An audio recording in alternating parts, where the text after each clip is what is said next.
कक्षा +2 arts and science, विषय हिंदी, पाठ 2 सूरदास। सूरदास का छठा पद है, बिन गोपाल बैरिन भई कुंजी,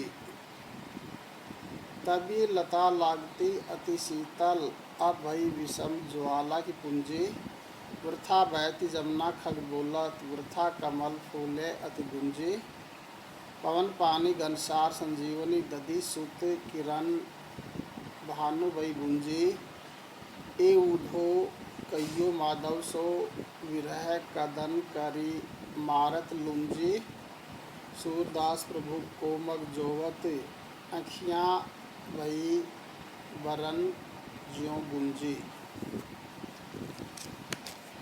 प्रसंग प्रस्तुत पद हमारी पाठ्य पुस्तक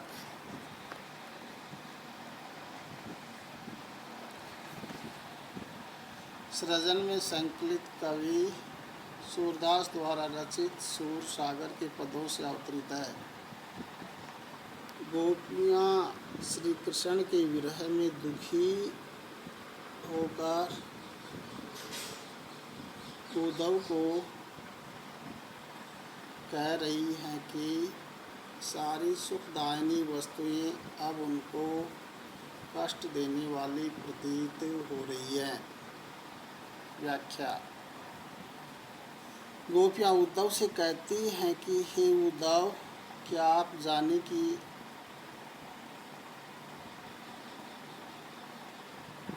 कृष्ण के वियोग में आप क्या जाने कि कृष्ण के वियोग में हमारा जीवन कितना कष्टमय हो गया है। आज श्री कृष्ण के पास न होने से ब्रज प्रदेश के वनों की भी कुंजें जहाँ हमने प्रिय कृष्ण के साथ विहार किए थे, शत्रुओं के समान हमें अप्रिय और कष्टदायिनी लगती हैं। वे लताएं तब तनमन को शीतलता प्रदान किया करती थी, अब भयंकर अग्नि के समान जला देने वाली लग रही हैं। कल कल शब्द में बहती यमुना, कलरव करते पक्षी, कमल पुष्पों का खिलना और पुष्पों पर भौरों का गुंजार, वह सारे दृश्य हमें व्यर्थ प्रतीत हो रही है। इन्हें देखकर अब हमारा मन हर्षित नहीं होता। वायु, जल, कपूर, बादल और चंद्रमा की किरणें, ये सभी शीतलता प्रदान करने वाली वस्तुएं आज प्रचंड सूर्य के समान हमें जलाने वाली बन गई हैं। हे उद्धव, आपसे हमारा अनुरोध है कि आप मथुरा जाकर निर्मोही कृष्ण से कहना कि उनके वियोग ने हमें प्राणांतक कष्ट देकर विकलांग सा बना दिया है। हम जीते हुए भी मरे हुए के समान हो गए हैं। उन्हें बताना कि उनके आगमन के पथ को एकटक देखते रहने के कारण हमारी आँखें गुंजा के समान लाल होकर सूख रही हैं। विशेष गोपियों की विरह व्यथा का मार्मिक वर्णन हुआ है। विरह व्यथित नारी के जीवन में सुखदायी वस्तुएं भी दुखदायक बन जाती हैं। इस काव्य परंपरा में सूर ने इस पद में बड़ी कुशलता से निभाया है। श्री कृष्ण के दूर जाने से कुंज लताएं, यमुना की कल कल ध्वनि, कमल का खिलना और उन पर भौरों का मंडराना, ये सारे सुंदर दृश्य वस्तुएं उन्हें कृष्ण का स्मरण करा रही है। दूसरा पॉइंट है, गोपियों ने उद्धव को ही संदेशवाहक बनाया है। उन्होंने अपनी आँखों से गोपियों की करुण दशा देखी है और वह श्री कृष्ण के विश्वास पात्र परम मित्र भी हैं। तीसरा, लगती अति शीतल तथा भानु भई गुंजे में अनुप्रास अलंकार और अतिशयोक्ति अलंकार प्रयुक्त हुआ है।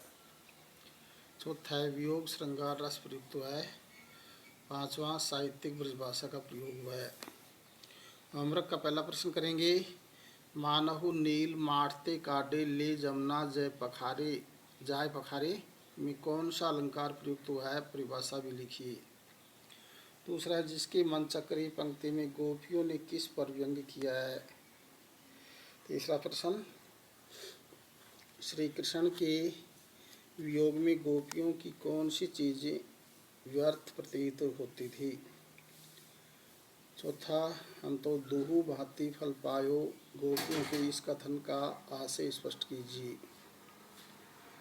पांचवा है यमुना का श्याम रंग होने का गोपियों ने क्या कारण माना है, पंक्ति के आधार पर स्पष्ट कीजिए।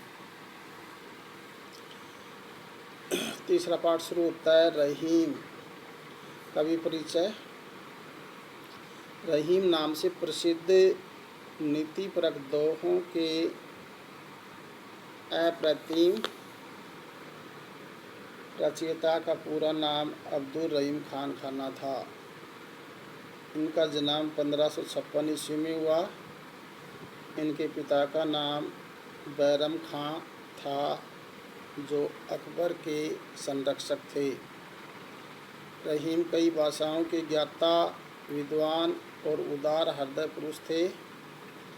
बादशाह अकबर ने इन्हें पूरा सम्मान दिया।